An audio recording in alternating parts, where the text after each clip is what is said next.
Dans le prochain épisode de Un si grand soleil, tandis que Claire présente ses excuses à Hélène, Hugo enquête sur le fleuriste. Attention, les paragraphes qui suivent contiennent des spoilers sur l'épisode d'Un si grand soleil diffusé demain soir sur France 2. Si vous ne voulez rien savoir, ne lisez pas ce qui suit.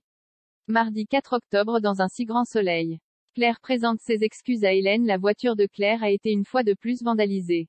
Tandis que Florent se demande qui peut leur en vouloir à ce point, Claire campe sur ses positions et croit fermement qu'il s'agit d'Hélène. Heureusement, Kira a branché la caméra de son frère devant la maison pour identifier le coupable. Bien que Florent lui rappelle qu'il est interdit de filmer les gens à leur insu, toute la famille visionne les images et découvre que le coupable est Monsieur Lièvremont, leur voisin.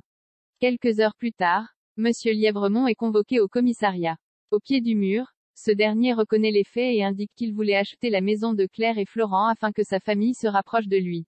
Comme la banque a mis du temps à accepter son prêt, la vente lui est passée sous le nez. Il a donc agi de la sorte pour faire partir les nouveaux propriétaires. Heureusement pour lui, Claire et Florent n'ont pas porté plainte. Par la suite, Claire présente ses excuses à Hélène et les deux femmes en profitent pour mettre les choses à plat. Hélène lui dit alors combien elle s'en veut pour tout ce qu'elle lui a fait subir et jure qu'elle n'était pas dans son état normal. Allant beaucoup mieux aujourd'hui, l'infirmière assure que cela ne se reproduira plus. Cependant, Claire s'en moque car elle n'est pas venue pour ça mais seulement pour être en paix avec elle-même. Tandis qu'Hélène espère que cette histoire arrangera les choses entre elles, Claire rétorque qu'elle n'en est pas encore là. À la paillote, Hélène raconte à Victor la discussion qu'elle a eue avec sa fille, une nouvelle qui le réjouit. Hugo enquête sur le fleuriste. Christophe et Cécile filent le parfait amour et ont même invité Achille à dîner à la maison ce soir. Pendant ce temps, Élise interroge Eric, le complice de Franck.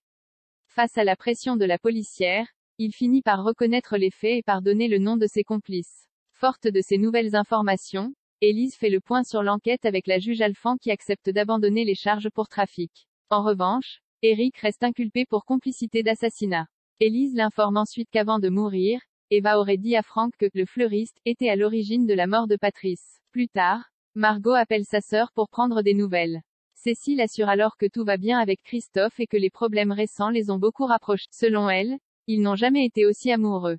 Le soir venu, Achille, Cécile et Christophe passent un bon moment en famille. Dans la mesure où le jeune homme souhaiterait faire des études de droit, Cécile répond avec enthousiasme à ses questions.